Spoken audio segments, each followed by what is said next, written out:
가장 가까운 걸로 볼까요? 요 구간이 좀 도드라지네요. 그죠? 지금 빨간 선이 이렇게 돌파하고 있어요. 골든 크로스 찾아보세요. 1번, 2번, 그죠? 여기 3번. 하나, 둘, 셋. 골든 크로스입니다. 데드 크로스는 그 반대겠죠? 이 반대입니다. 장기 이평선이 중장기 이평선을 하락 돌파하는 경우, 또는 단기 이동 평균선이 중장기 이동 평균선을 하락 돌파하는 경우, 이렇게 이해하시면 되겠습니다. 안녕하세요. 재미있는 코린 이교실에 오신 여러분을 환영합니다.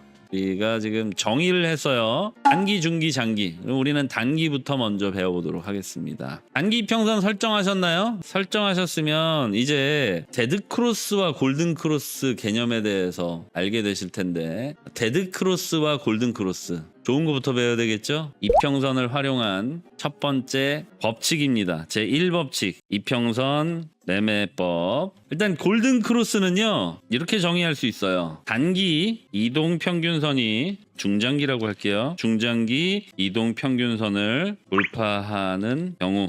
차트에서 한번 찾아볼까요? 알트로 아무거나 전환을 해서 찾아보도록 하겠습니다. 단기 지표니까 4시간 이내로 봐야겠죠. 가장 가까운 걸로 볼까요? 이 구간이 좀 도드라지네요. 그죠? 지금 빨간 선이 이렇게 돌파하고 있어요. 골든 크로스 찾아보세요. 1번, 2번, 그죠? 여기 3번.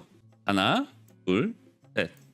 골든 크로스입니다. 데드 크로스는 그 반대겠죠? 이 반대입니다. 장기 이평선이 중장기 이평선을 하락 돌파하는 경우, 또는 단기 이동 평균선이 중장기 이동 평균선을 하락 돌파하는 경우, 이렇게 이해하시면 되겠습니다. 대표적인 패턴은 한번 싹 그려드릴게요. 이렇게 장기 이평선이 있고요, 단기 이평선들이 쭉 바닥에 놀다가 이렇게 돌파하는 경우, 매수 포인트는 어딜까요? 돌파 매수가 되겠죠. 여기서 이제 골든 크로스라고 표현하는 거는 상대적으로 단기보다는 중기, 중기보다는 장기의 골든 크로스의 힘이 더 강합니다. 무슨 얘기냐? 1분 봉보다는 3분 봉이, 3분 봉보다는 5분 봉이, 15분 봉이, 30분 봉이, 1시간 봉이, 이런 식으로 장기 지표로 넘어갈수록 이평선 돌파 효과, 즉 골든 크로스 효과가 더 커진다는 얘기예요. 네.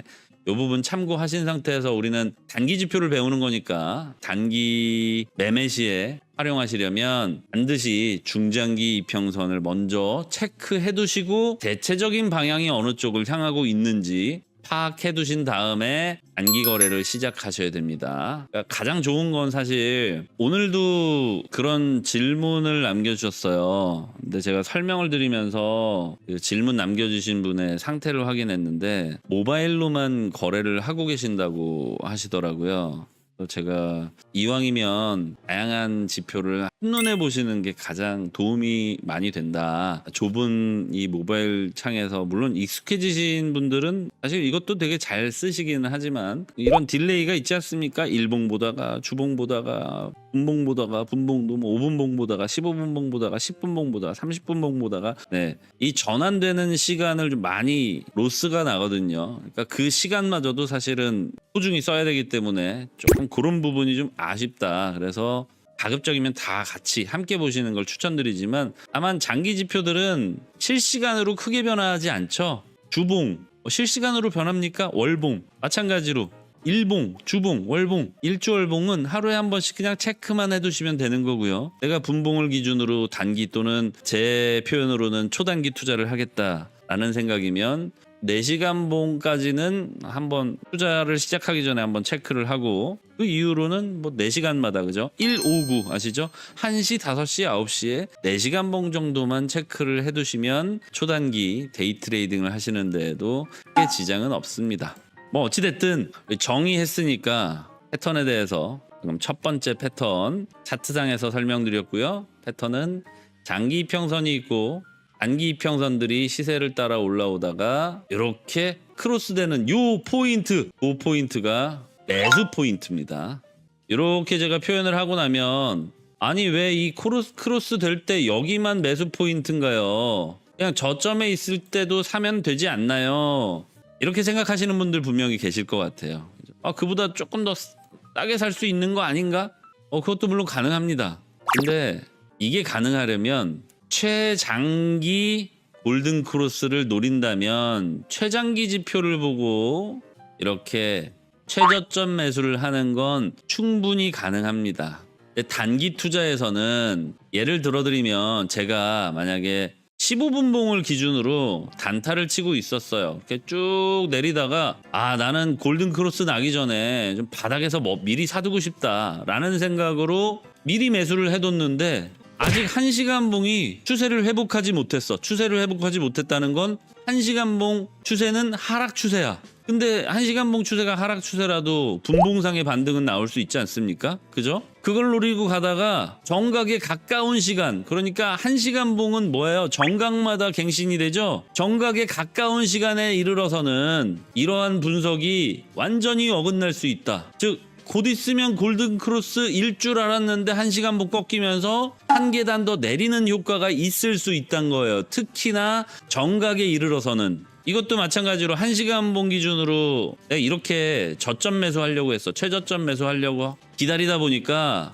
대체적으로 맞는데 여기서 4시간봉 하락 추세가 유지가 되고 있다면 한 단계 더 내려가죠. 그럼 나는 너무 일찍 매수한 게 되는 거야. 물론 그마저도 되돌림 효과라는 게 있기 때문에 기다리다 보면은 오르기 하겠지만 결국에는 그 시간에 대한 손실이 좀 있고 너무 일찍 샀다는 아쉬움이 남을 겁니다. 자, 1시간봉 기준으로 투자하실 때는 159 기억하세요. 159. 159란 1시, 5시, 9시에 전환이 되는 4시간봉 시간을 의미합니다. 그래서 1시간봉 이후로 물론 2시간봉도 있고 3시간봉도 있고 6시간봉도 있고 다 있어요. 근데 사람들이 많이 보기 때문에 힘이 커지는 겁니다. 4시간봉을 사람들이 체크를 생각보다 많이 해요. 이유는 이 4시간봉에는 사실 현물 차트뿐만 아니라 선물 차트에 펀딩 P라고 하는 정산 주기가 있기 때문입니다. 펀딩비 많이 들어보셨죠? 사실은 정확한 표현은 펀딩비가 아니라 펀딩 P가 있기 때문이에요. 그래서 1시간봉 이내에 투자를 하실 때도 1시, 5시, 9시 159는 기억하셔야 되고 여기에는 4시간봉 전환 플러스 알파 효과인 선물의 펀딩 P 시간이 크로스되어 있기 때문에 중복되어 있기 때문에 효과가 큽니다. 그래서 4시간봉을 사람들이 많이 봐요. 요거는 그냥 부가적으로 알아두시는 내용이니까 참고만 하시고요. 자, 일단 여기까지 정리하셨으면 이동평균선이 여기는 장기예요. 자꾸 제가 세로 그리게 돼서 헷갈리실 텐데 얘는 장기 이동평균선이고요. 장기 이동평균선이 시세를 따라 움직이다가 장기 이동평균선을 상승 돌파하려고 하는 이 포인트, 여기가 매수 포인트입니다. 여러분들 앞으로 RSI와 함께 상대지표인 대표적 상대지표인 RSI와 함께 대표적인 절대지표인 이동평균선을 활용하실 때 제일 먼저 활용하셔야 되는 게 단기 이평선이 장기 이평선을 상승 통과하려는 바로 그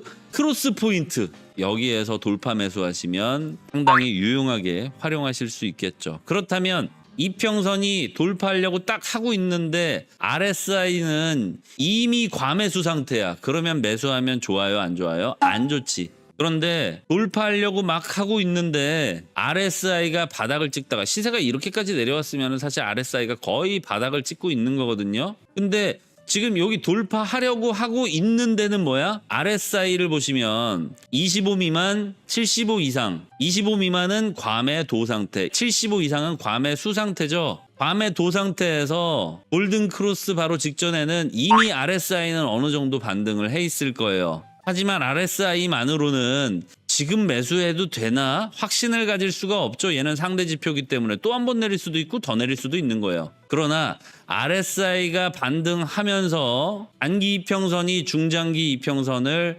돌파하면 거기는 진짜 신뢰할 수 있는 매수 포인트다 라고 말씀을 드릴 수가 있겠습니다.